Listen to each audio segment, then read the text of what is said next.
Então, irmãos, eu vou compartilhar com vocês aqui o slide, né? Vocês estão vendo aí bem? Eu não sei se ficou a tela inteira para vocês, né?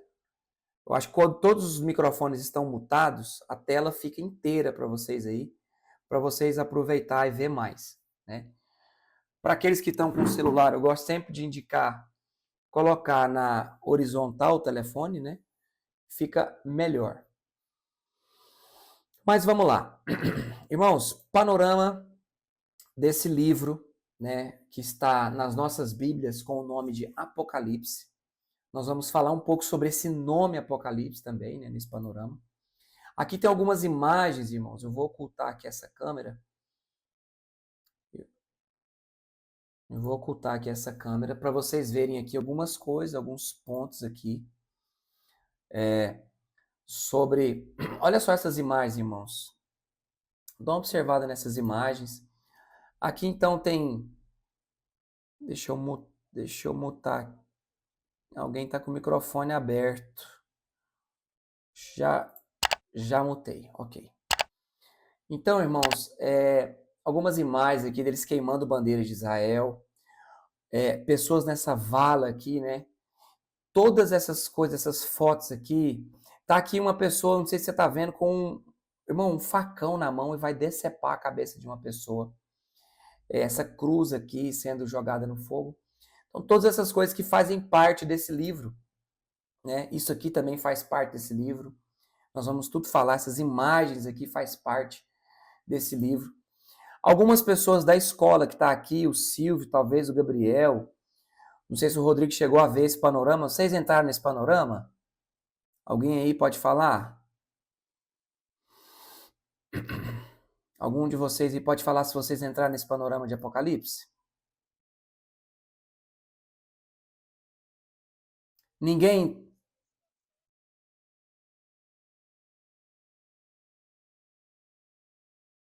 falou da carta, né, de Apocalipse, né? Mas aqui a aplicação é um pouco diferente, né, que nós.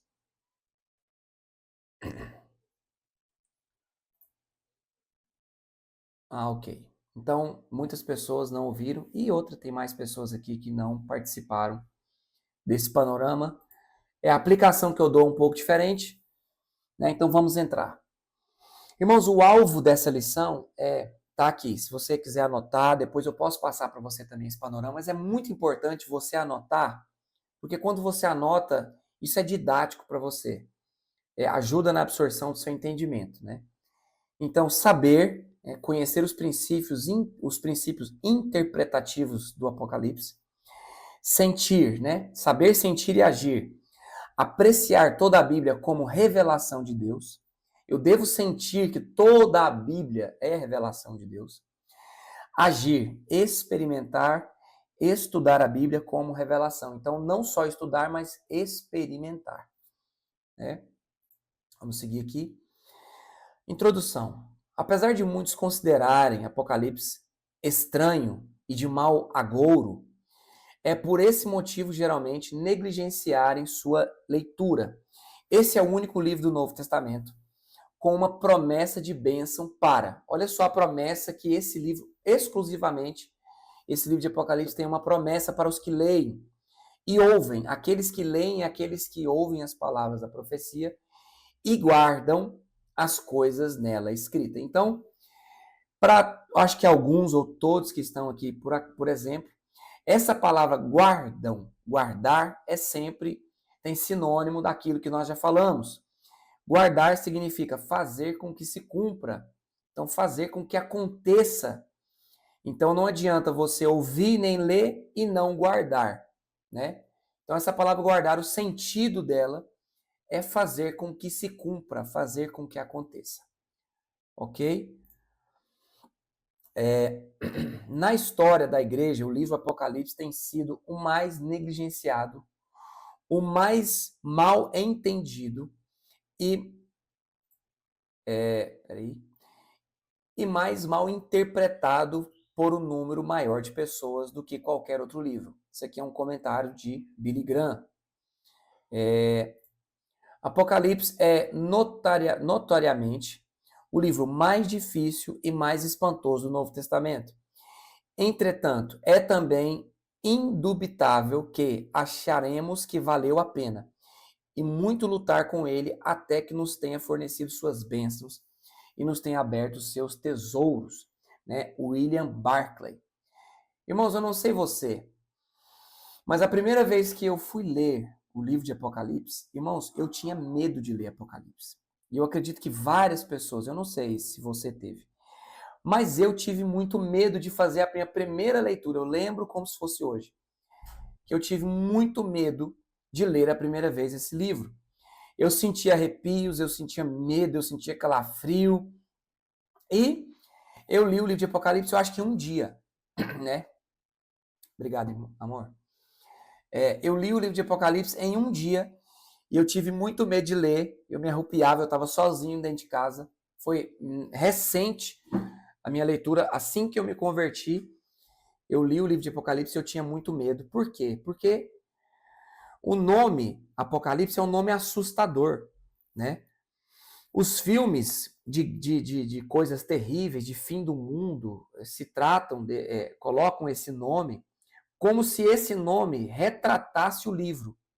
Irmãos, parte desse livro fala de algumas tragédias, de algumas coisas. Só que o nome Apocalipse não é o nome verdadeiro desse livro e nós vamos falar sobre isso. Então, visão panorâmica do livro, né? O grupo apocalíptico, né? Que é um grupo de profecia, um livro profético. Ou seja, esse livro ainda vai acontecer. A história desse livro, uma parte desse livro ainda não aconteceu, outra parte já aconteceu. O autor é o apóstolo João, a data é de 95 a 100 depois de Cristo. O local é a ilha de Patmos. 7 igrejas, o alvo é as 7 igrejas da Ásia. Versículo-chave, Apocalipse 1:19, nós vamos ler. E a expressão-chave é a vitória de Cristo. Eu acho que não está nesse panorama, mas, irmãos, eu quero te dar uma curiosidade sobre a ilha de Patmos. A ilha de Patmos era uma prisão, né, aonde pessoas eram lançadas ali. Só que tem uma particularidade. A ilha de Patmos era um lugar onde os gregos, os romanos, colocavam as pessoas que eles consideravam semideuses. E aí eu te falo por quê. João, ele foi lançado num caldeirão. Isso é histórico, né? Não é bíblico, é histórico. João foi lançado num caldeirão fervente e não morreu. O fato de João não ter morrido, eles consideraram João um semideus. Então, esse lugar lá, essa ilha chamada Patmos, era historicamente falando, um lugar onde eles paravam o navio ainda no mar, lançavam as pessoas no mar para eles acabarem de chegar a nado, porque eles consideravam aquele lugar maldito, amaldiçoado, e as pessoas que estavam lá presas nessa ilha possivelmente eram semideuses. Assim eles acreditavam por causa da sua cultura, né? Então fica uma curiosidade para vocês. A expressão-chave é a vitória, né? A vitória de Cristo. Então vamos lá. Visão panorâmica ainda. Antes de prosseguirmos, precisamos saber que o livro da Revelação é composto por profecia, acontecimentos, poesia, que é símbolos, e escritos literais. Irmãos, você não pode entrar nesse livro sem entender que coisas ainda não aconteceram, que é profecias, né? Que esse livro tem uma parte poética, que tem muito símbolo esse livro. Se você não identificar os símbolos, você não vai de maneira nenhuma conseguir interpretar esse livro. E, lógico, tem a parte literal do livro. Irmãos, esse livro ele tinha que ser abordado versículo por versículo. Esse livro é muito rico. Outra particularidade desse livro eu vou até ler aqui.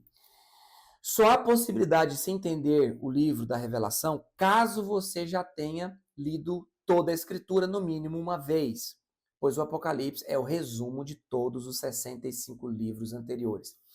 Ou seja, irmãos, é primordial que vocês tenham já lido a Bíblia toda, para vocês terem pelo menos uma percepção inicial do livro de Apocalipse. Então, isso é um critério muito importante. O que significa que nós vamos entrar agora na palavra em si. É uma palavra composta por um verbo e uma preposição, são preposições gregas, né? A preposição grega apo indica um movimento de afastamento ou retirada de algo. É muito interessante você entender isso aqui. Os intensivistas que estão aqui, eles viram um pouco o pastor Jonatas falar sobre isso aqui. Então, uma parte da palavra é retirar, né? Ou escondido. O verbo grego kalipto significa cobrir, esconder, ocultar, velar. Em suma, Apocalipse significa revelar. Não está escrito aqui nesse panorama, mas para você que não sabe, pode colocar o significado da palavra Apocalipse. Retirar o véu. É um dos significados da palavra Apocalipse. É retirar o véu. Tirar o que estava oculto. Ou seja, o propósito desse livro é trazer clareza, é trazer revelação, e não o que as pessoas pensam sobre o livro de Apocalipse. Como se fosse um livro oculto, que há de coisas escondidas. Não. O livro do Apocalipse é o contrário. Ele foi escrito com o intuito de nos revelar as coisas que estavam ocultas. Ou seja, aquela parte que o livro de Daniel fala assim, ó, Daniel, sela estas palavras para outro tempo.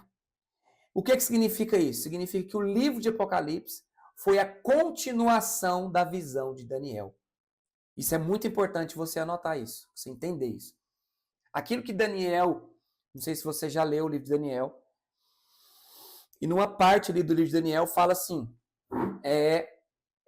Daniel, sela essas palavras para outro tempo. Então, esse livro é a continuação, Apocalipse é a continuação da visão de Daniel. É muito importante você entender isso. Então, o véu foi retirado. Ok. Esboço e sentença. O livro de caráter apocalíptico, apresentado em forma de carta de julgamento, salvação e renovação de todas as coisas. Coisas que viste. Irmão, nós precisamos abrir agora no capítulo 1. É muito importante. Você abrir agora a sua Bíblia em Apocalipse capítulo 1.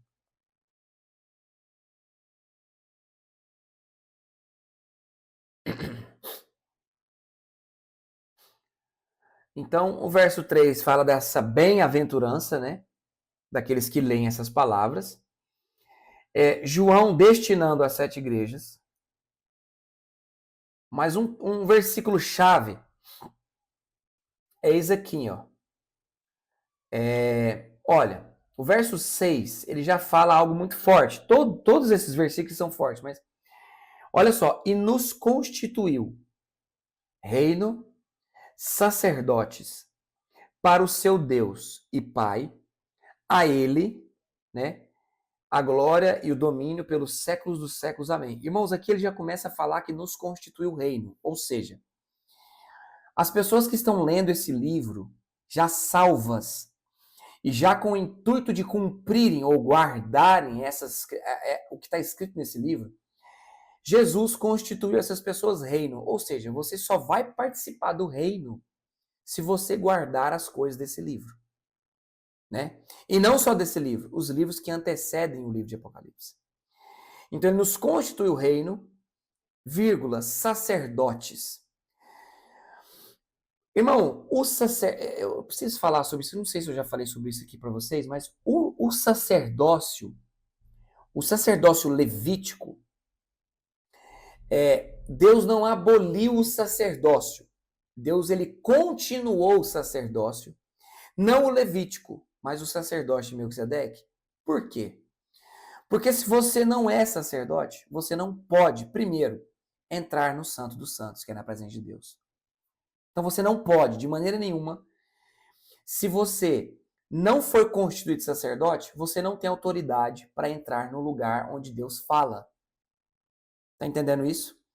Segundo, você não pode se apresentar para Deus como sacrifício. Porque se você apresentar para Deus sem ser um sacerdote, Deus não vai receber a oferta. Se você não for um sacerdote, Deus não ouve a sua oração. Se você não for um sacerdote, você não pode ser mediador entre Deus e os homens. Pastor, você está querendo dizer que nós somos mediadores entre Deus e os homens? Claro que sim. As pessoas que são sacerdotes, elas mediam entre as pessoas que ainda não são sacerdotes, para elas passarem a ser sacerdotes. Tá claro isso aqui, irmãos? As dúvidas que vão surgindo, vocês anotem essas dúvidas. Então, construiu o reino para seu Deus. Verso 7. Eis que vem com as nuvens, e todo olho verá, até quantos até quantos o transpassaram. E todas as tribos da terra se lamentarão sobre ele. Certamente. Amém. Aqui começa uma chave para a interpretação desse livro. Verso 8. Eu sou o Alfa e o Ômega, diz o Senhor Deus, aquele que é, que era e que há de vir, o Todo-Poderoso. Esse versículo é chave e eu vou te explicar por quê. O texto aqui, vou começar a explicar por quê. Você já parou para prestar atenção que o texto fala aquele que é, antes do era? O João fala é e depois ele fala o que era e o que há de vir. Ou seja, você vai ver em outra parte do Apocalipse dizendo assim, aquele que era, que é e que há de vir. Mas nesse texto, João está dizendo aquele que é, que era e que há de vir. Ele começa no meio, volta para o início e depois vai para o fim. Meu Deus do céu. Tem alguém entendendo isso aqui? Levanta a mão só para ver se você está entendendo. João começa, olha como que João começa relatando sobre esse livro. Olha, ele é aquele que é, ele começa do meio. Ele volta para o era, ele vai para o início de tudo. O era é antes da fundação do mundo. O é o hoje, é o tempo Cronos, é o Kairó, é o tempo Cronos. Ok, vamos lá para você anotar. Escreve aí, o tempo é. Você vai colocar um é com acento aí. São 3 tempos aí. O tempo é. Aí você vai colocar na frente o significado. Cronos. Você vai colocar hoje. Cronos, hoje. Você vai escrever embaixo. O tempo era. Que é. Você vai colocar eternidade passada.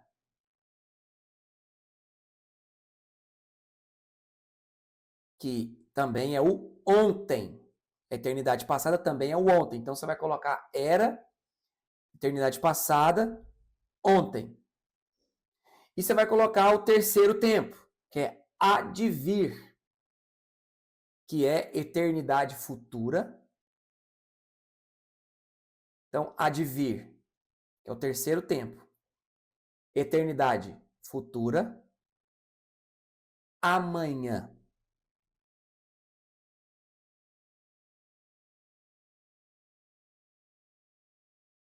Ok. Todos anotaram? Faz um joinha assim para ver se deu tempo. Preciso repetir? Ou deu para anotar? Ok. Eu estou gastando tempo aqui porque se nós não partirmos daqui, nem dá para iniciar o estudo. Ou seja, agora eu vou falar um segredo. Por que João começa no é? O é o hoje, né? O é o Cronos. Cronos é tempo. Mas esse tempo que João fala, o não é o tempo de Deus, é o tempo dos homens. Então você pode escrever na frente de Cronos que é o tempo dos homens. E você pode escrever entre parênteses, depois disso, que Kairos é o tempo de Deus.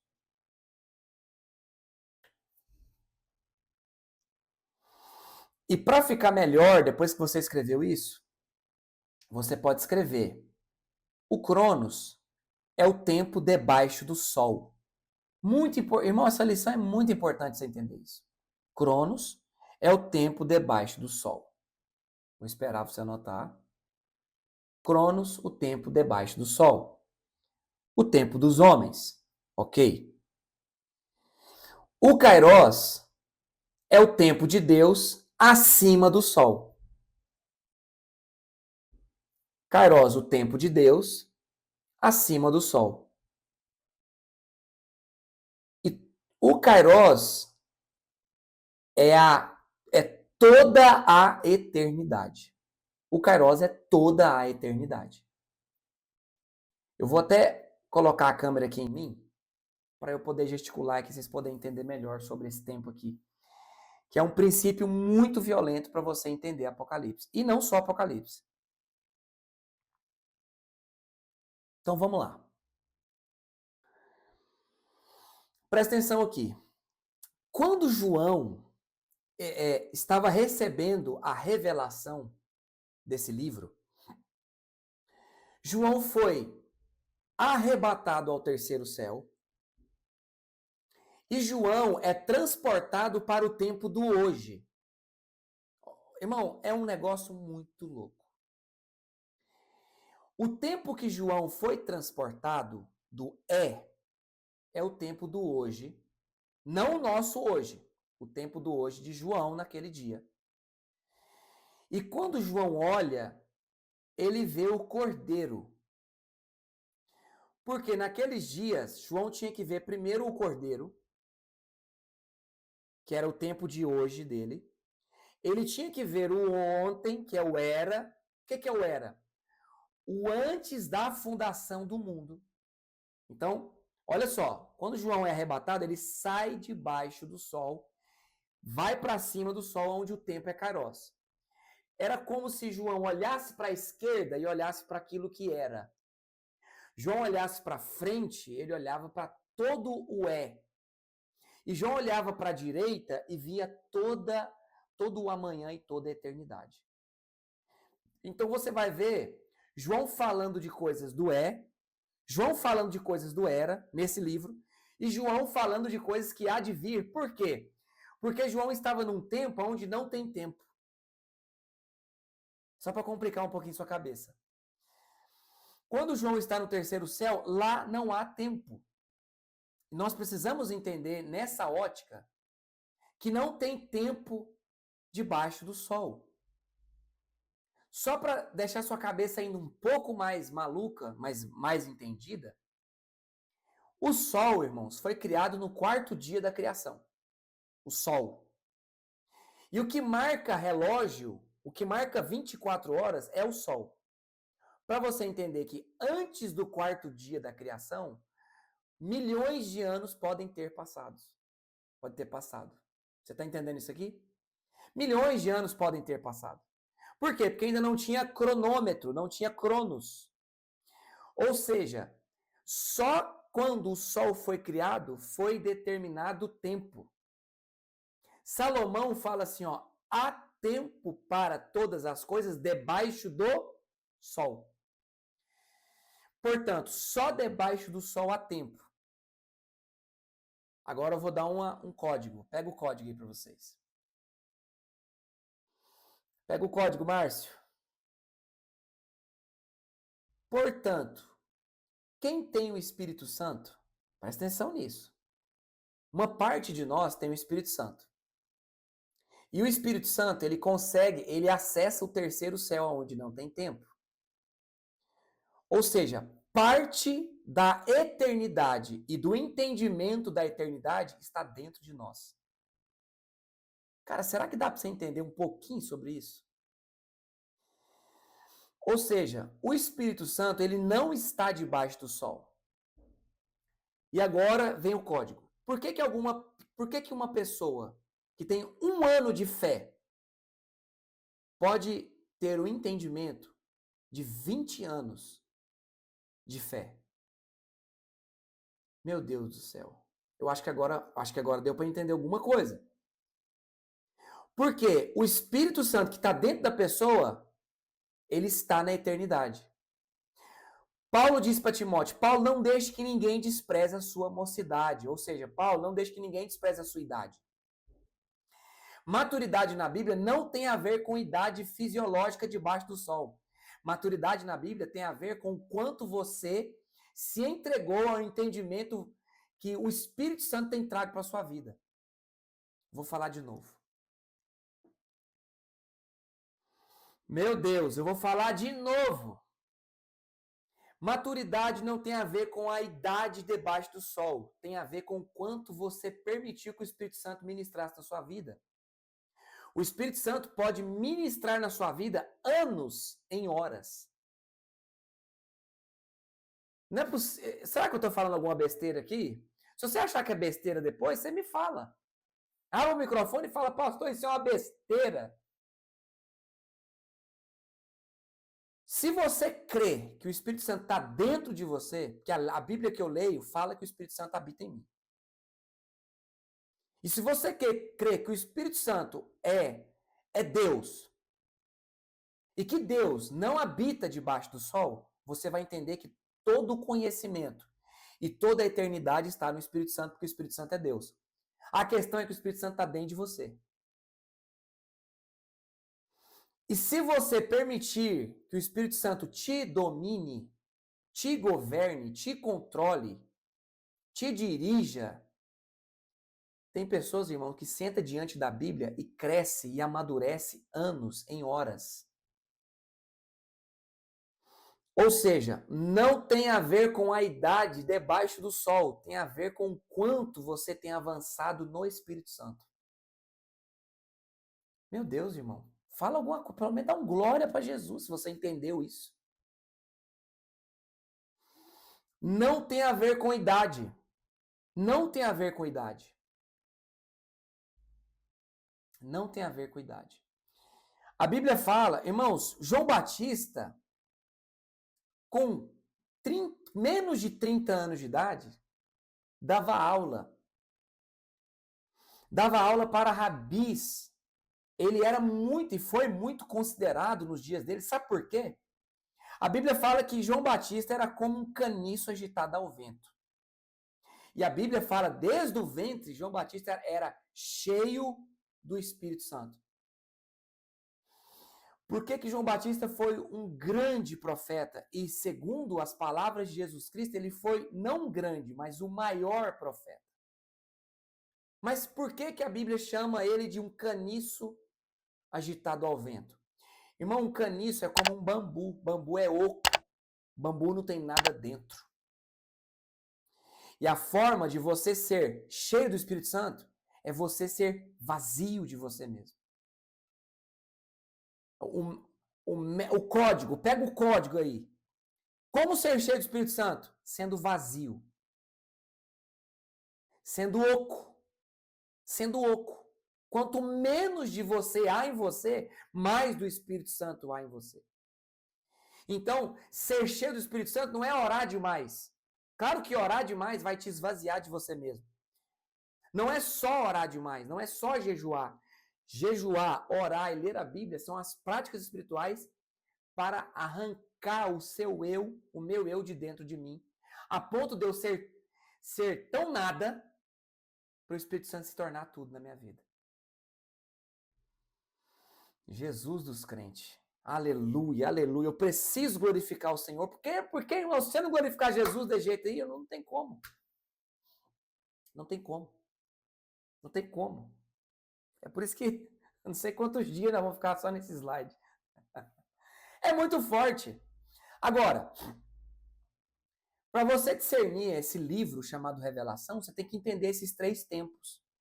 O tempo do era, o tempo do é e o tempo de há de vir. O tempo do hoje e o tempo de amanhã. E o tempo do é, agora. O agora é o é. Então João teve uma visão panorâmica de toda a eternidade, irmãos. Irmãos, por que algumas pessoas têm o discernimento do amanhã? Eu vou te explicar. Como ser profético? Como andar profeticamente? Irmão, saindo debaixo do sol. O sol, irmãos. Irmão, pega esses princípios espirituais que eu nem sei se eu poderia dar para vocês, mas eu acho que vocês merecem.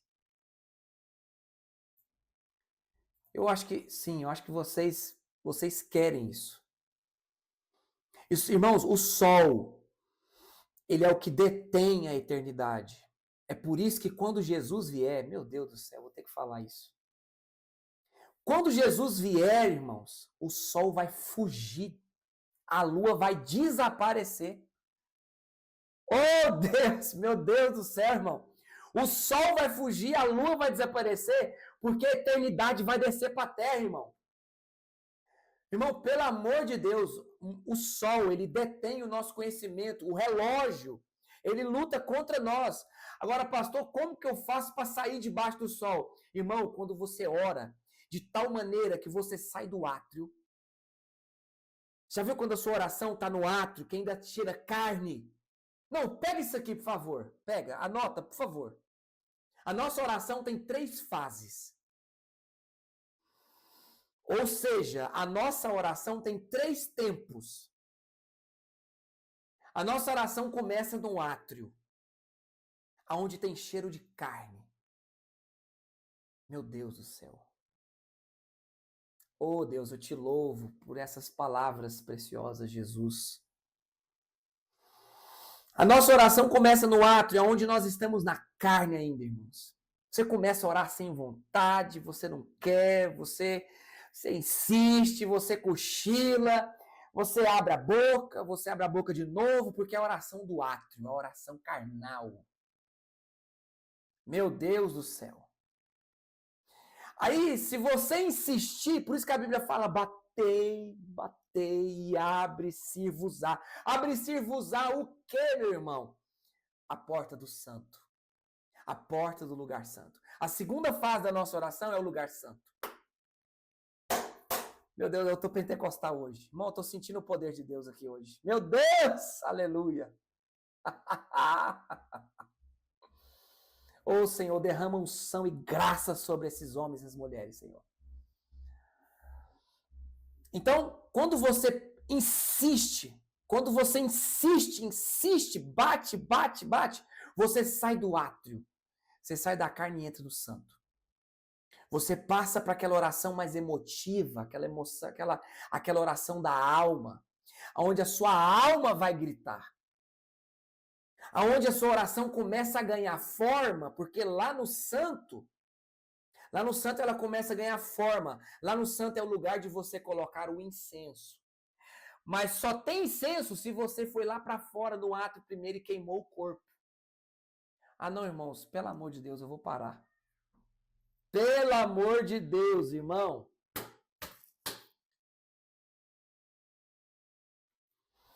Se você vencer o estágio do átrio lá atrás, você tem alguma coisa para entrar no santo. Você tem um pouco de brasa. E você tem um pouco de incenso que foi gerado, que seu corpo, para você passar para a segunda fase, para o segundo tempo da oração, você tem que ter vencido a sua carne. Você está compreendendo isso, irmão? Então, o primeiro estágio é a carne. E você tem que queimar, porque o átrio é o lugar onde tinha o sacrifício, onde o sacrifício morria. Onde era queimado o sacrifício, onde era pegado as brasas daquele lugar, o incenso daquele lugar e levado para dentro do santo. Então, quando você rompeu a sua oração, quando você venceu a sua carne, você é levado para o segundo nível da sua oração, que é o lugar santo. Onde você tem. Então, a sua oração no lugar santo começa a ganhar forma. Ela começa a ganhar forma. Então, irmãos, ali no santo, você está diante do véu. Meu Deus do céu. Aí você está diante do véu e o véu está fechado. O véu está cerrado. Quando a sua alma se derrama diante de Deus, porque lá fora no átrio, o primeiro tempo da oração é a oração da carne. No santo é a oração da sua alma. Quando você vence a aflição da sua alma, quando o salmista entra em oração e fala assim, Por que estás abatida? Ó minha alma, por que te perturbas dentro de mim? Quando você entra naquela oração alma, quando você começa a chorar, quando a sua alma começa a gritar para Deus, que você começa a abrir o seu coração para Deus, que é lá no lugar santo, o segundo estágio de oração, irmãos, você consegue romper o véu e você entra no terceiro nível da oração, o Santo dos Santos.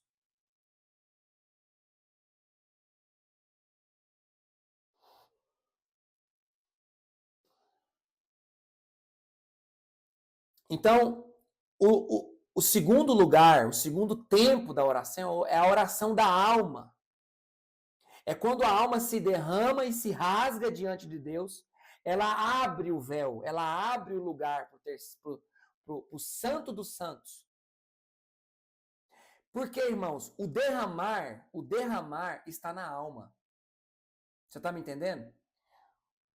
Agora, o salmista Davi fez uma pergunta para a alma dele. Por que estás abatidas, ó minha alma? Quem perguntava para a alma dele? O espírito de Davi. Irmão, quando a sua alma se derrama, quando a alma derrama, quando ela perde as forças, quando ela perde as forças, ela perde as barreiras, as resistências da alma, é quando nós entramos no lugar santo. E sabe o que acontece quando você entra no lugar santo? Você não consegue falar mais uma palavra. Oh, Jesus! Irmãos, quando você entra nesse lugar em oração, eu sei que você já entrou. Quando você entra nesse lugar, irmão, não sai mais nada, não sai uma palavra mais da sua boca. Porque ali se cumpre aquele texto. E ele intercede por vós. Com gemidos inexprimíveis. Porque no Santíssimo Lugar, no Santo dos Santos, irmão, você não consegue orar. Você não tem mais como orar. Porque sua alma foi vencida. E quem grita é a alma, o Espírito Santo geme. O Espírito Santo clama, irmão. Ele geme por nós quando a gente entra no Santíssimo Lugar, irmão. Meu Deus, como eu te amo, Jesus. Como eu te amo, Jesus. Como eu te amo por essa palavra. Ô Senhor, como eu amo a tua palavra, Senhor. Ô Pai, ah, meu Deus do céu. Meu Deus do céu. Meu Deus. Meu Deus. Ah, Jesus, me ajuda. Tá difícil, irmão. Tá difícil continuar. Ah, então, irmãos, quando a gente entra nesse lugar, a terceira fase da nossa oração. E por que eu falei sobre isso? Por que o Espírito Santo me lembrou? Porque quando você entra no Santíssimo, você sai debaixo do sol. Ali nesse lugar você recebe coisas eternas no seu espírito. Irmãos, eu estou dando algo para vocês muito, muito, muito profundo da parte de Deus, irmãos. Irmão, quando você entra nesse santíssimo lugar, o seu espírito começa a acessar as coisas eternas do Senhor. É nesse lugar que você começa a receber as coisas eternas do Senhor. É nesse lugar, irmãos. Pelo amor de Deus, irmãos.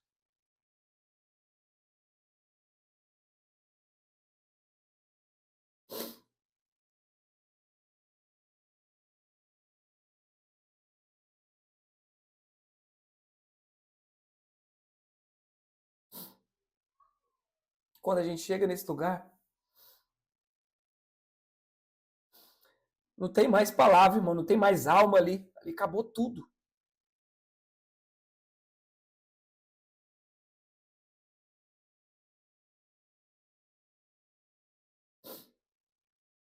Aí sim, aquele lugar a gente pode dizer, esse é o melhor lugar. Não há outro lugar que eu queira estar. Aí sim, aquela música se cumpre. Meu Deus. Ô Senhor Jesus, como o Senhor é belo. Como o Senhor é belo. No Santíssimo, irmão, nossa alma não grita mais. ela é totalmente afagada e consolada pelo Espírito Santo.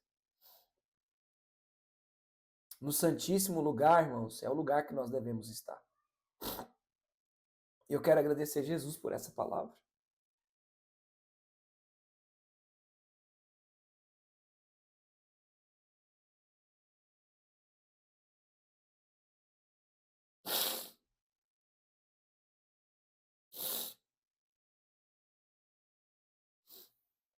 Oh, meu Deus.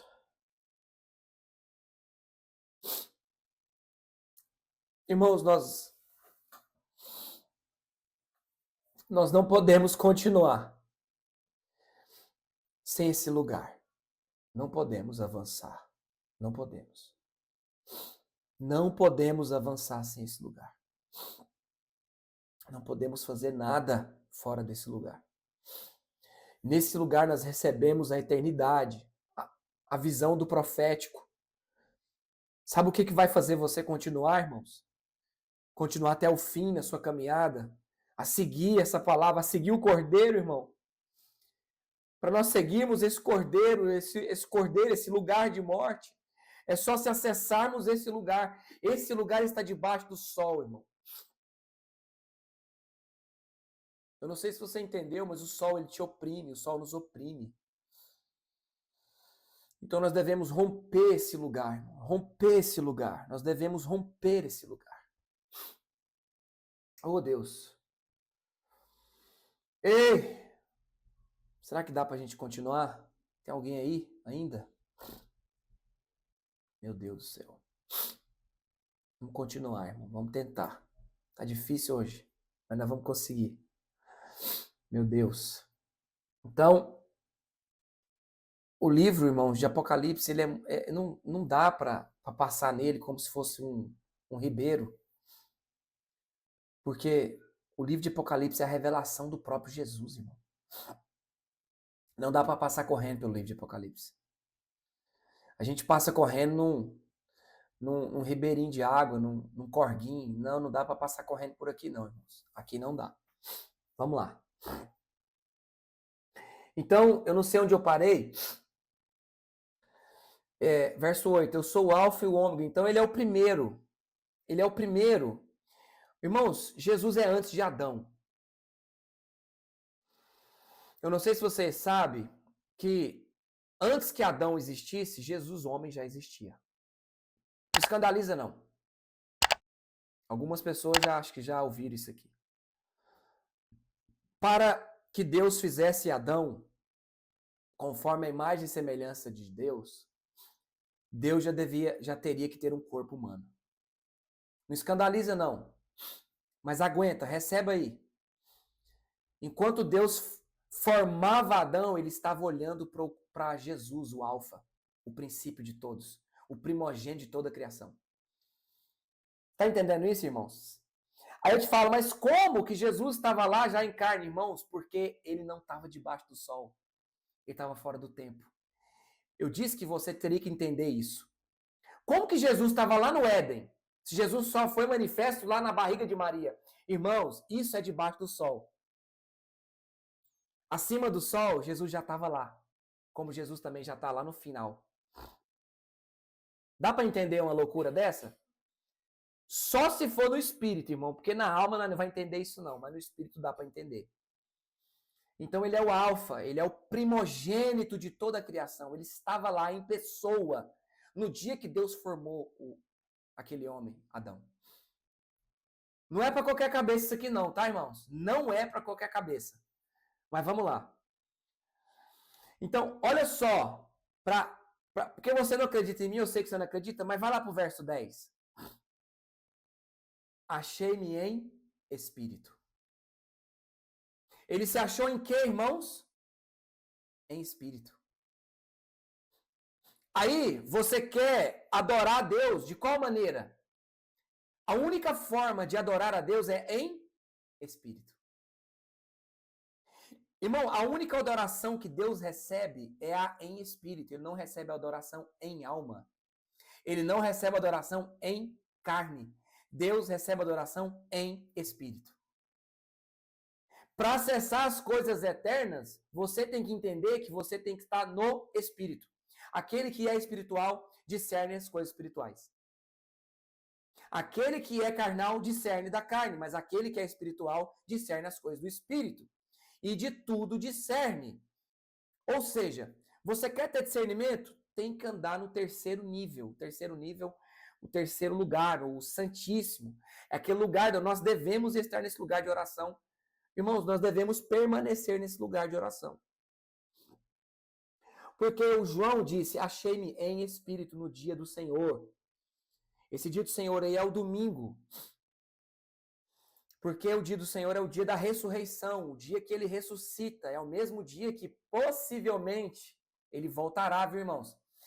Possivelmente, não estou dando um decreto aqui, possivelmente o dia da volta do Senhor é num domingo. Então, no terceiro dia, estai prontos para o terceiro dia. Sexta, sábado, domingo. Primeiro dia, segundo dia, terceiro dia. O que é o primeiro dia? Primeiro milênio. Ano 1 ao ano 999 depois de Cristo. Primeiro dia.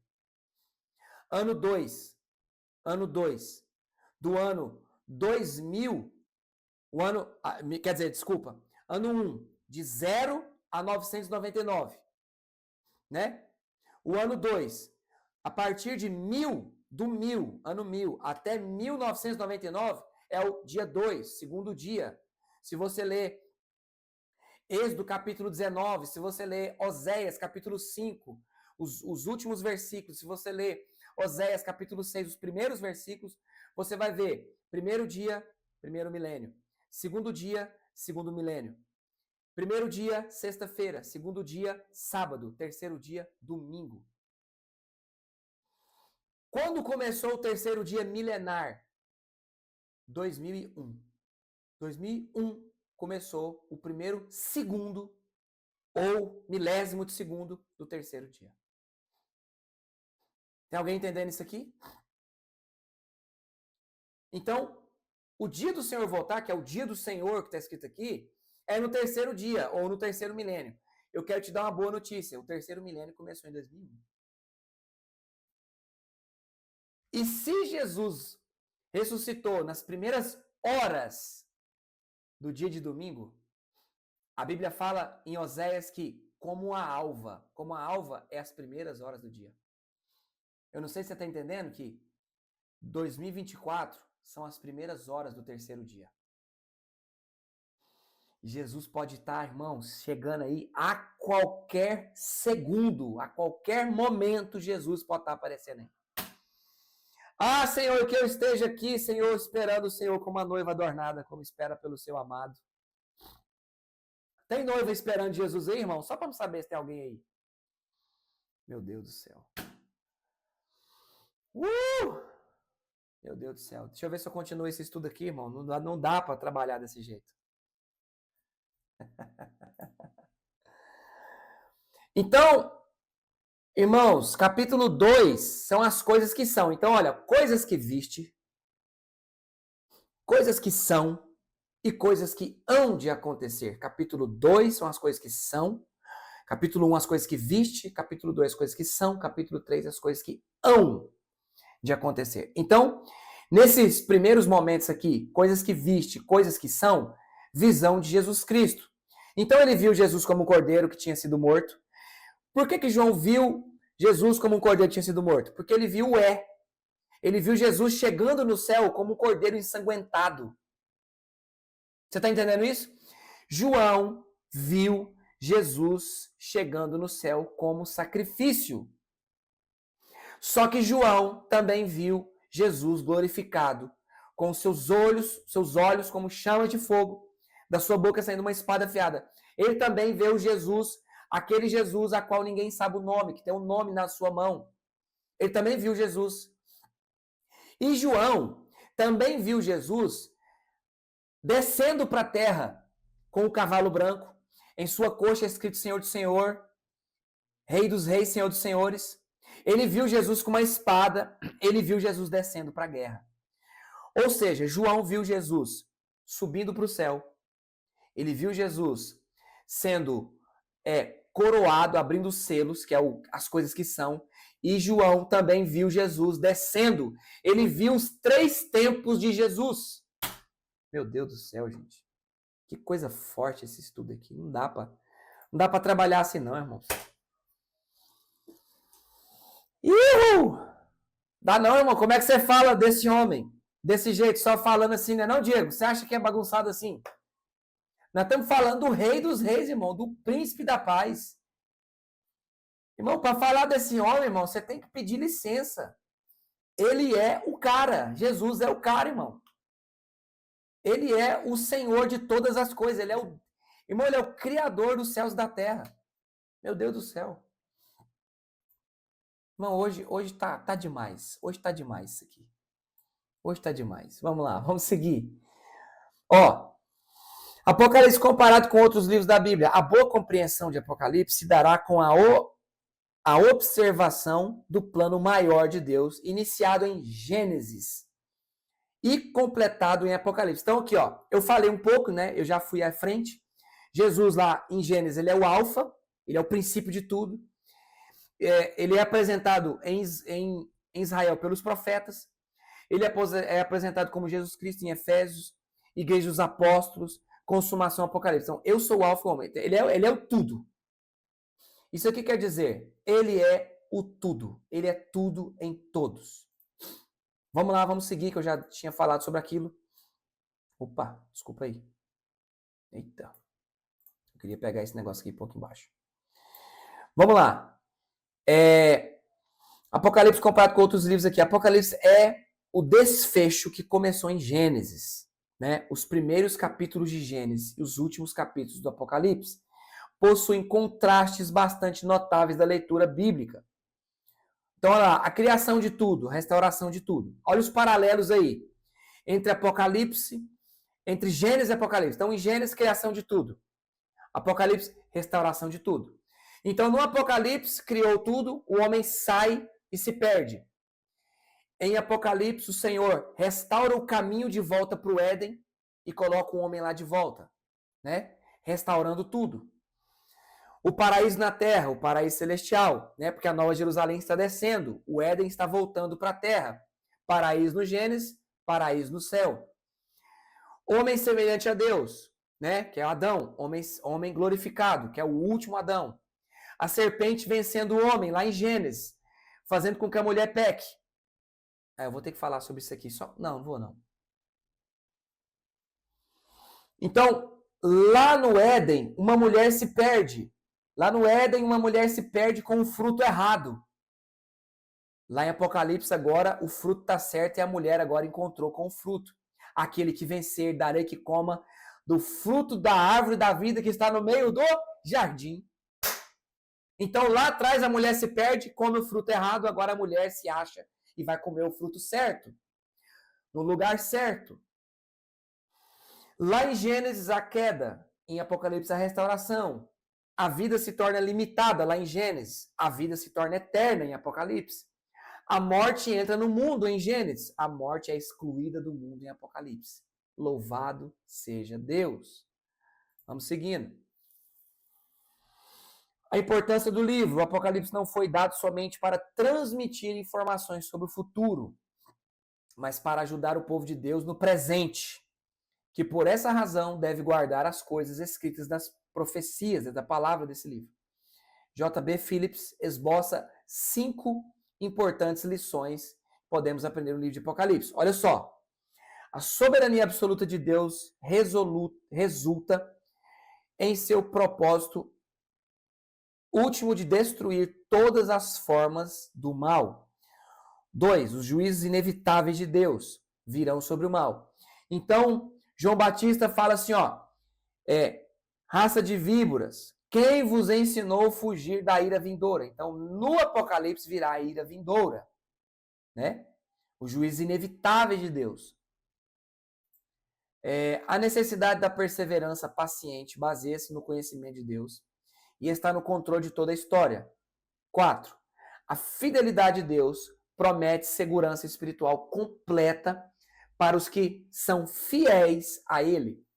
5. O vislumbre o vislumbre do culto e da adoração constantemente oferecidos a Deus, ao Cordeiro demonstra o reconhecimento último pelo homem do caráter de Deus. Irmão, presta atenção nisso aqui. A Bíblia,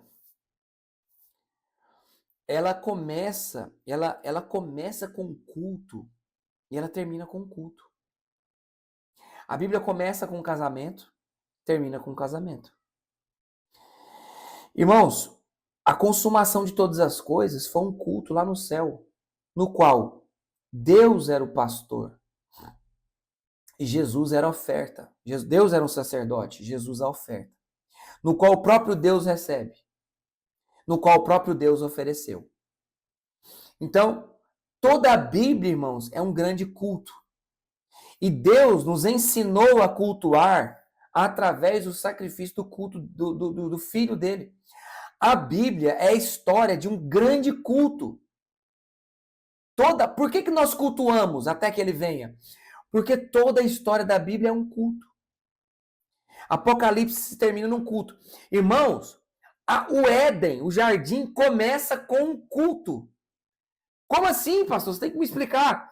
A Bíblia fala que Deus criou todas as coisas, depois criou o jardim, colocou o homem no jardim que ele mesmo fez. E a Bíblia fala assim, ó, para quê? Para guardar e cultivar. Cultivar é cultuar. Então, essa palavra cultivar é cultuar. É a mesma palavra, a raiz da mesma palavra culto, prestar culto. O que é prestar culto? Fazer com Deus o que Deus está fazendo. Fazer com Deus o que Deus já começou a fazer. Por quê? Quem plantou o jardim? Foi Deus. Então, o que é servir a Deus? Irmão, olha, pega esse código.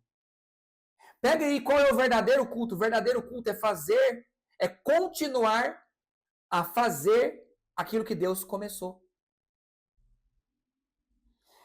A Bíblia fala para guardar e cultivar. Para guardar e cultivar. Guardar é fazer com que todas as coisas que Deus tinha feito acontecessem ou continuassem acontecendo. Então, pastor, me ensina como cultuar Jesus de verdade. É continuar fazendo o que Jesus já começou a fazer. Meu Deus, é somente isso. Eu vou até beber água depois dessa.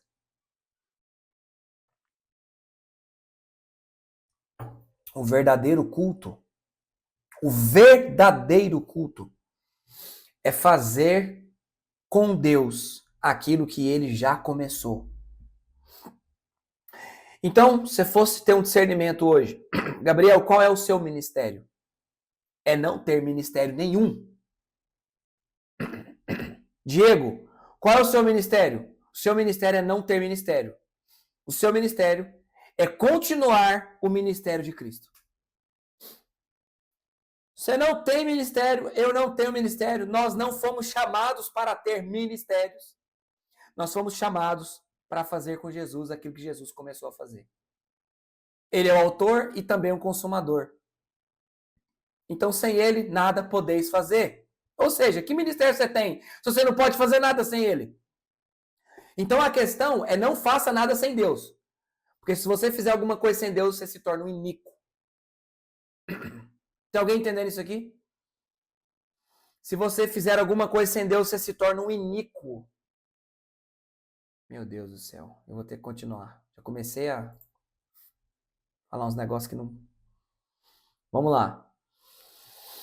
Com base em Apocalipse 1:19, observamos que o livro é dividido em 3 seções. Eu já falei sobre isso aqui, mas olha só. Coisas que viste. Prólogo. Revelação de Jesus Cristo e quem é Jesus.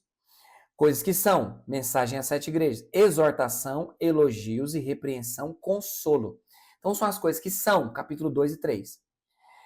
Coisas que hão de acontecer. Então, a partir do capítulo 4, irmãos, de Apocalipse, todas as coisas ainda vão acontecer, não aconteceram ainda. Ou seja, a partir do capítulo 4, o livro de Apocalipse se torna totalmente profético e futuro. Então, capítulo 3 até o 1 são coisas que já aconteceram. Amém? Então você tem que, olha só, eu vou deixar na tela aí para você entender isso aqui. Apocalipse tem que ver de 3 formas, em 3 tempos. Coisas que já aconteceram, né? Coisas que são, tudo também coisas que já aconteceram. Essas, como é que eu vou dizer? As cartas às 7 igrejas, irmãos, é um espelho, é um esboço dos 7 níveis que a igreja ela passa, ela está passando, que ela ainda vai passar também, mas coisas que também já aconteceram. Então, a igreja não vai passar por nada novo em relação às coisas que foram citadas nas cartas às igrejas. Nas cartas às igrejas foi falado de apostasia, foi falado de várias coisas. Então, nada é novo. Então, olha só. Na cultura judaica, o número 7 representa a completude de algo. Perfeição, conclusão. Então, perfeição e conclusão. Mike Belmont propõe uma análise de Apocalipse a partir do número 7. William afirma que o livro de Apocalipse consiste de 7 sessões. Abrange a dispensação inteira da primeira vinda de Cristo, a segunda vinda de Cristo. Então são 7 pontos a Apocalipse cita. Olha só, aqui estão 7. Então, cartas, né? Jesus incentiva e confronta suas igrejas. Selos, Jesus abre os selos da história. Trombetas, Deus avisa o mundo a respeito do perigo iminente. 4 aqui, visões de batalha, tentativa de Satanás destruir a Jesus e o povo de Deus, porém Deus protege os seus. 5, taças, Deus traz julgamento. O livro está dividido em 7 sessões, irmão, exatamente assim. E os versículos todos estão aí. Depois eu vou passar para vocês isso aqui.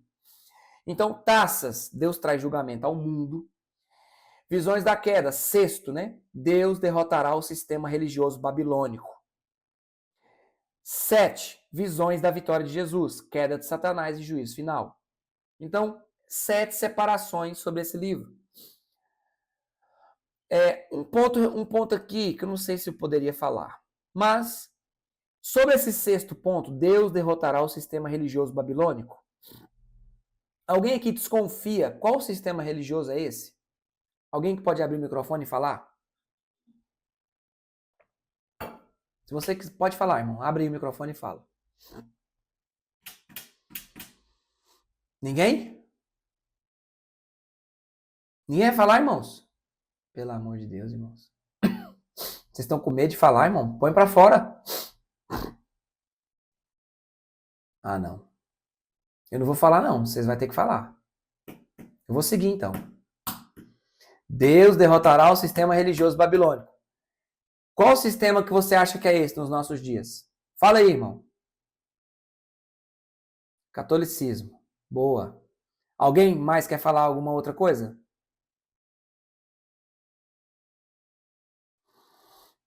A própria igreja evangélica. Eita, esse foi mais embaixo, hein? Quem mais? Quem mais quer falar alguma coisa? Ninguém mais? Irmãos, sistema religioso babilônico. Onde começou? Lá na Babel. Lá em Nimrod começou o sistema religioso. Então, o sistema religioso babilônico é antes da Igreja Católica e Protestante. Calma aí. Então, esse sistema religioso babilônico não somente é a Igreja Católica e não somente é a Igreja Protestante caída. Não é. É todo o sistema que a Babilônia opera. Maçonaria, catolicismo, igreja evangélica.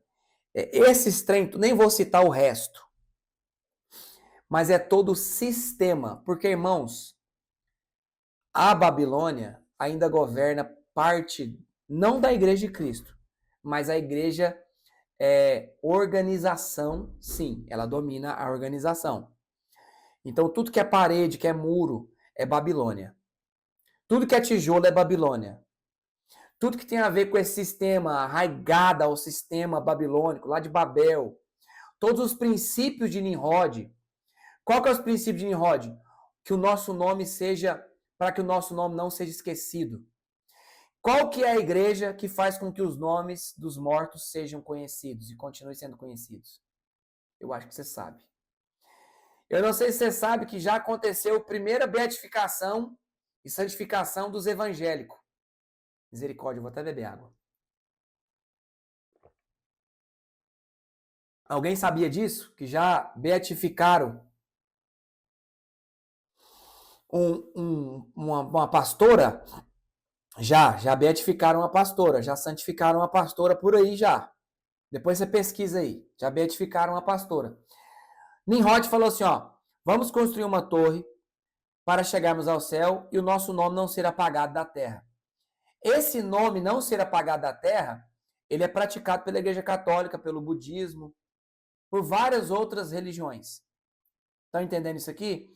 Essa preservação dos nomes. Ou seja, se não é Deus que sopra o seu nome, vai ser o Nimrod. Então, Deus sopra o nome e Nimrod também quer soprar o nome. Então é Babel. Todo esse sistema, irmãos, não é só uma igreja, é todo um sistema caído, corrompido, que fala em nome de Deus, mas Deus não está nisso. E outra, presta atenção nisso. O intuito deles é chegar no céu, só que com um agravante, sem Deus. E eles vão todos cair. Em Apocalipse você vai ler assim, ó, caiu a grande Babilônia. Porque ela caiu lá em Gênesis, ela também vai cair em Apocalipse. Meu Deus do céu, dá um glória a Deus por isso. A Babel caiu em Gênesis e vai cair também em Apocalipse. Então tá aqui, 7 trombetas, né? Os 7 castiçais em primeiro lugar, os 7 selos, as 7 trombetas, os 7 cálices, né? Os 7 cálices da ira de Deus. Oi? Alguém falou e eu não entendi.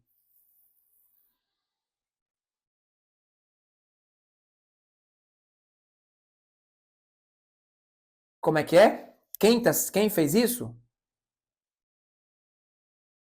É uma igreja evangélica. Uma igreja evangélica. É uma igreja evangélica aí. Depois você pesquisa aí. Mas já tem uma já tem uma beatificação já. Vamos lá. Então, olha aqui, as 7 igrejas, né, que se encontram na Ásia, né? Todas as igrejas se encontravam no país hoje chamado Turquia, viu, irmãos? Para você que não sabe, todas as igrejas estão localizadas na Turquia hoje. Vamos lá. Ô, Guilherme, não é essa aí não, viu? Essa aí é só uma. Tem uma nova aí, Vamos continuar lá. Olha aqui, que engraçado isso aqui, irmãos. Olha essa separação aqui. Então, as igrejas aqui, Éfeso, aquele que tem na sua destra as 7 estrelas, que anda no meio dos 7 castiçais, né? Repreensão, né? Jesus apresenta e Jesus repreende. Deixaste o teu primeiro amor. Então, olha as fases da igreja. Então, deixa eu sair daqui. Peraí. Deixa eu apagar eu aqui. Aí aqui é elogio, né? Peraí. Elogio. Aí. Sofreste, tens paciência, trabalhaste. Então aqui são todos os pontos de cada igreja, cada carta. Esmirna, Pérgamo, Tiatira, né? O primeiro e o último, quem foi morto, ele se apresenta. Da maneira que ele se apresenta, ele vem e exorta, né? Repreende. Tens lá os que seguem a doutrina de Balaão. O que é a doutrina de Balaão, irmãos? Alguém sabe o que é a doutrina de Balaão? Alguém pode abrir o microfone e falar. O que é a doutrina de Balaão? Vamos falar isso aí. Alguém que sabe pode abrir e falar. Fala aí rapidão, irmãos, para nós ganhar tempo. Eu vou parar aqui que já falta 10 minutos. Se tiver muita pergunta, eu vou parar agora com 10 minutos. Tem alguma pergunta? Já abre aí o microfone e fala. Tem pergunta. O Guilherme citou ali, ó. Meu fone não presta. Tá bem. O Guilherme citou que O que você citou mesmo, Guilherme? Peraí que eu não... Deixa eu abrir aqui. Usar o nome de Deus para ganho próprio. Exatamente. A doutrina de Balaão é profetizar, né? É profetizar Não necessariamente profetizar uma profecia falsa, viu? Não tem nada a ver com isso. Mas tem a ver com a profecia para benefício próprio, para ganhar dinheiro, para ganhar lucro. Então, o que aconteceria nos últimos dias? Pessoas vendendo o dom. Meu Deus do céu. Acho que isso não acontece no nosso meio, não. Pessoas negociando a unção. Acho que não acontece no nosso meio, não, né? Ok, então vamos seguir aqui. Filho de Deus que tem os olhos como chama de fogo. Irmão, o que significa olhos? Olhos como chama de fogo.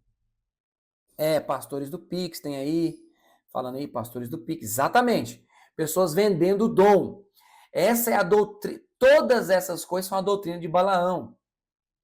Aí embaixo tem a doutrina dos nicolaítas.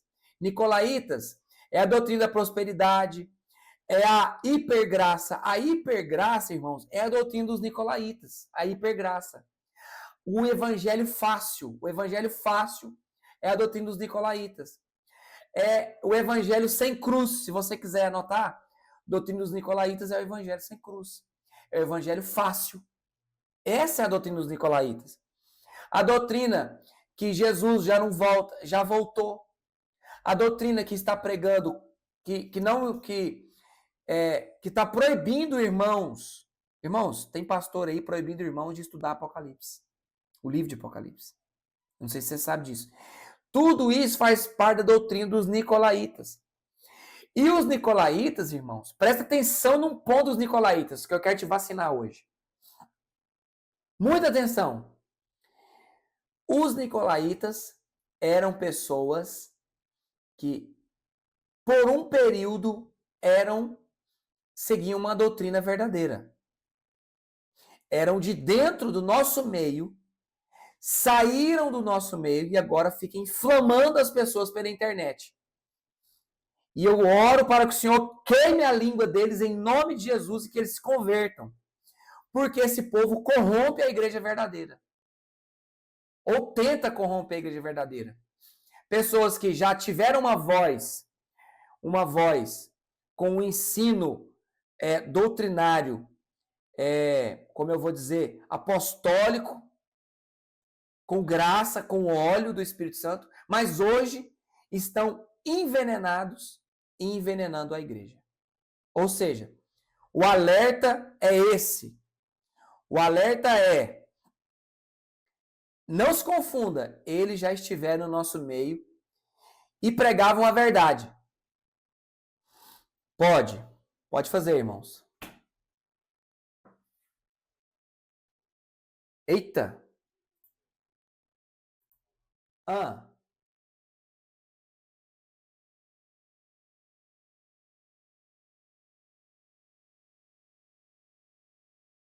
com certeza. Exatamente isso. Exatamente isso. Eles eram dos nossos. Eles falavam como nós. Agora eles estão envenenando a igreja. Eu não sei se você conhece, mas eu conheço alguns aí na internet.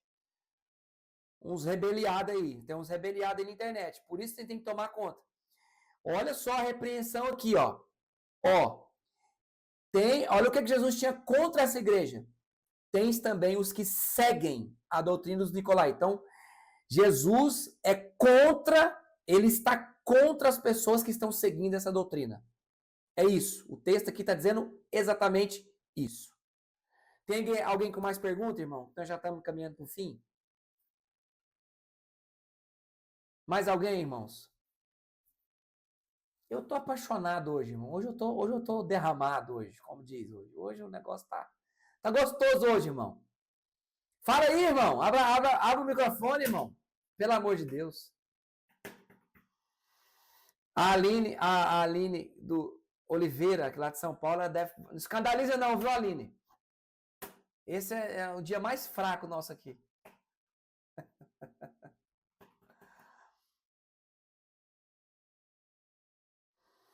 Então, não tem mais pergunta? Oi.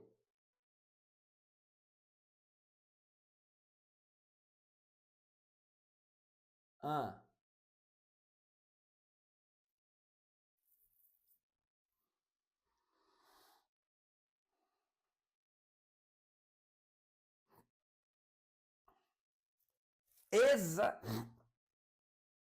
Zacarias capítulo 11 fala assim, ó, pastoreai o rebanho que está destinado para a matança.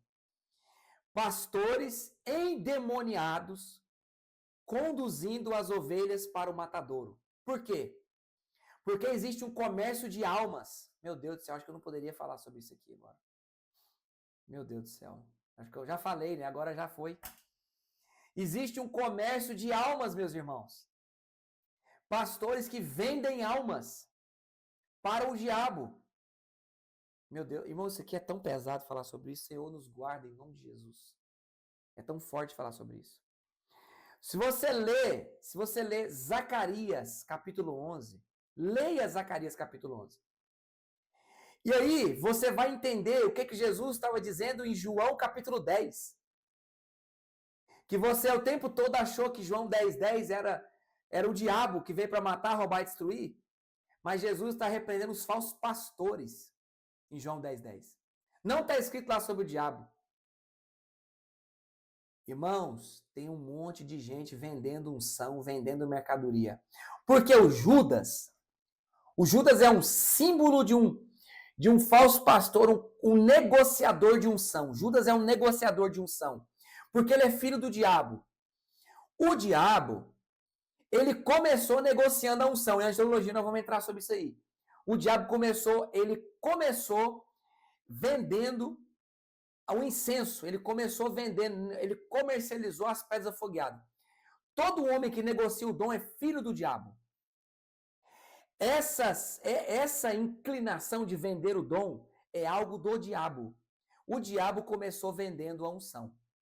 O Judas vê Maria derramando a unção nos pés de Jesus e fala, deveríamos vender. Olha aí o diabo, irmão. Deveríamos vender. É o Judas, o espírito de Judas. O espírito do diabo dentro de Judas. Olha o Judas, olha o que ele fala.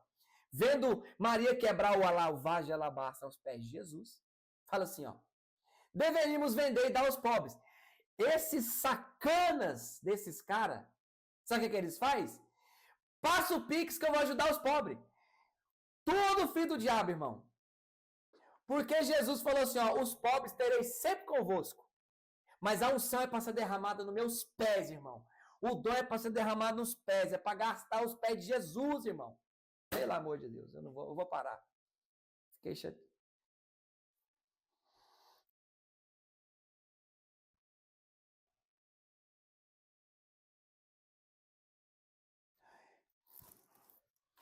Aí, João 10:10, você entendeu João 10:10 agora? O ladrão, quem é o ladrão? Esse espírito que quer roubar, quer vender a unção.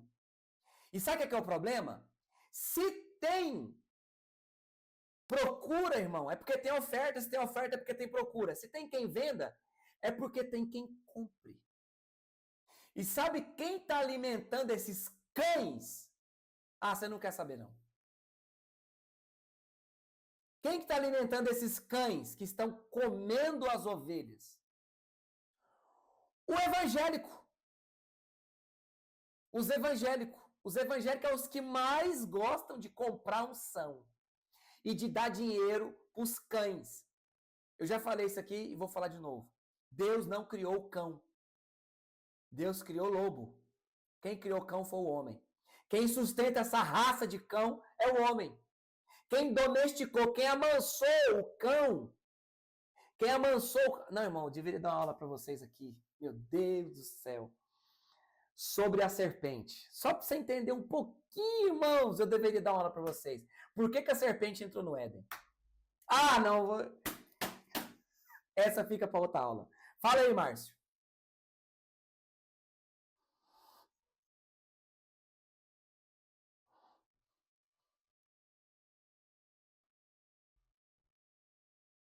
Lembro. Prostituição espiritual. Lembro.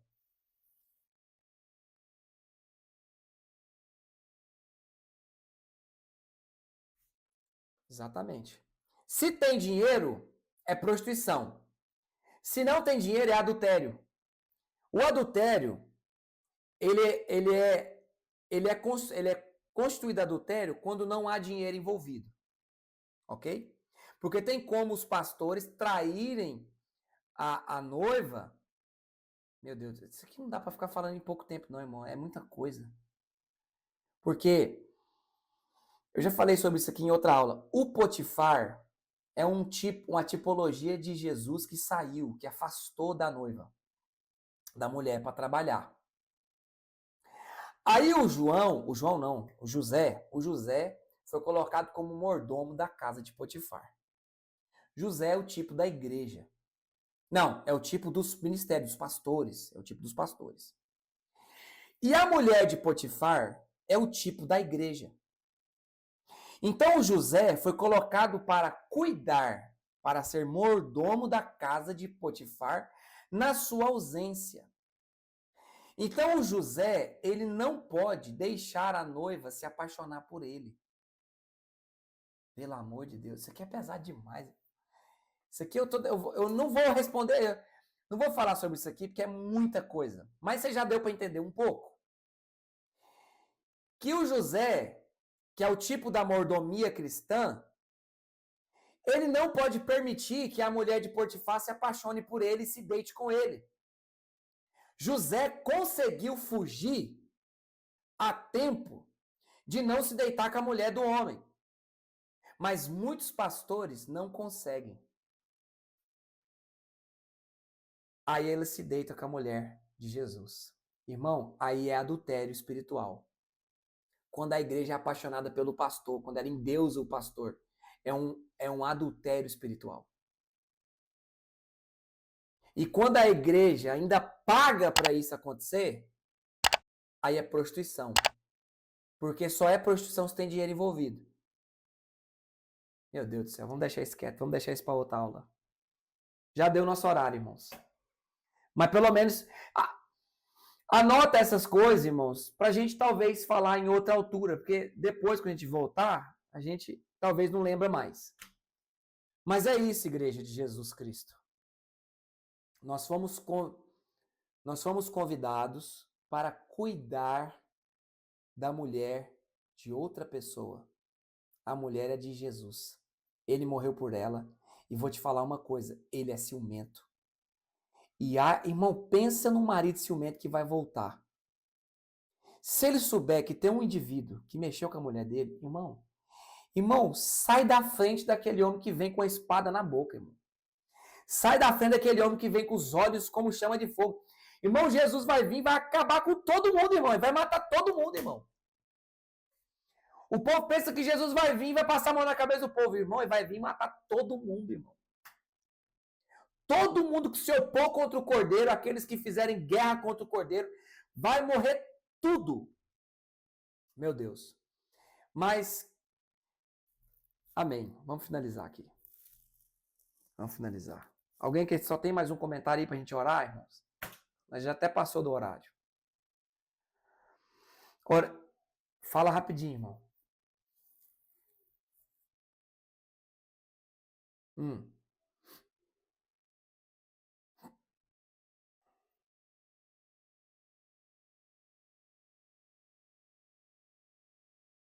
Exatamente. Esses três pontos aí.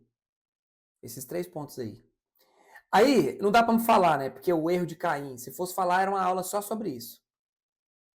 Só sobre isso. Só sobre o erro de Caim dava uma aula. Quem é esse grupo do erro de Caim?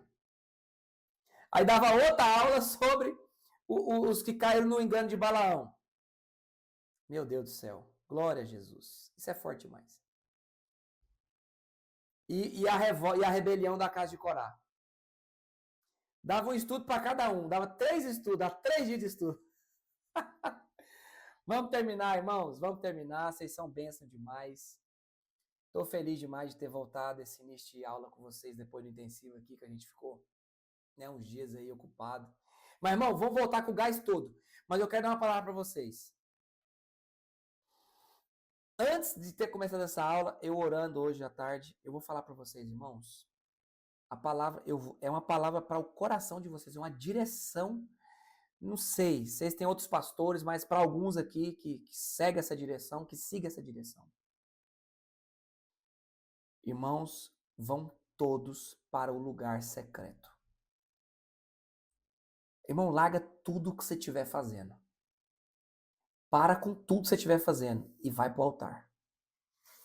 Nesses dias, se você não estiver no altar, você não vai entender nada que Deus estiver fazendo. E você corre um grande perigo de fazer alguma coisa para Deus sem Deus estar com você. Vai para o melhor lugar. É uma palavra mesmo. Intensifique o seu lugar secreto de oração. Irmão, faça alguma coisa, mas vá para o lugar secreto de oração. Intensifique suas orações esses dias. Intensifique. Vai pro... E outro, não estou falando de lugar coletivo, não. Estou falando de dia de culto, não. Não estou falando de dia de culto de igreja. Estou falando do seu secreto com Deus. Intensifica suas orações no secreto com Deus nesses dias. Em nome de Jesus. Amém, irmãos? Diego, o Rodrigão podia fazer essa oração para nós. Voz de trovão. Faz aí uma oração por nós. Nos abençoa. Irmãos, antes que o Rodrigão faça essa oração, irmãos, vocês que são discípulos ou vocês que não são discípulos, se aproxima. Se aproxima. Se aproxima. Manda mensagem. Vamos caminhar mais perto. Tem alguns irmãos aqui que eu sei que caminham com outras pessoas. Sem problema nenhum. Mas os discípulos, as pessoas que dizem que são discípulos, irmão, fica aí a dica. Hashtag fica a dica. Rodrigão, ore por nós.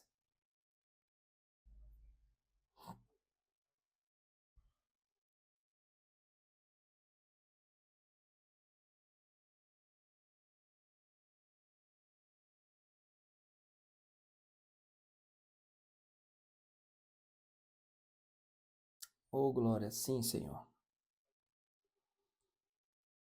Amém, Pai.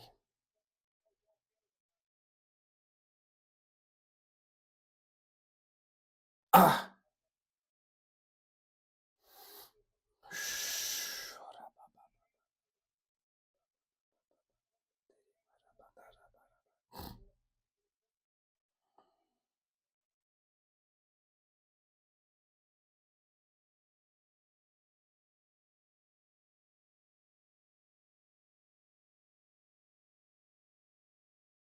Em nome de Jesus.